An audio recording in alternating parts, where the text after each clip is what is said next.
Stop wasting money on your garden. These cheap hacks actually work, and you can start using them today. Take a simple water bottle and poke a few holes. Then, bury it in the soil next to your plant. This setup slowly waters the roots, and waters exactly where needed. Use old egg cartons to start seeds, fill the sections, and drop in your seeds. And when they are ready to transplant, place the whole thing in the ground. Don't throw away scraps like green onions or lettuce. Put them in a glass of fresh water. In no time, they will regrow beautifully. Used coffee grounds can improve your soil. Sprinkle them lightly, just a little goes a long way.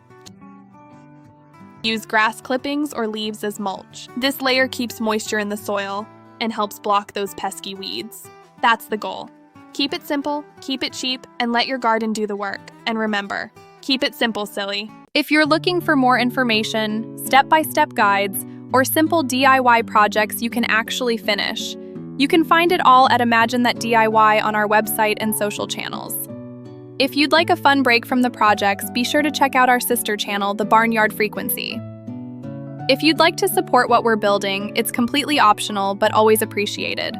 All the links for Imagine That DIY, The Barnyard Frequency, and support are on the screen below. And remember, keep it simple, silly.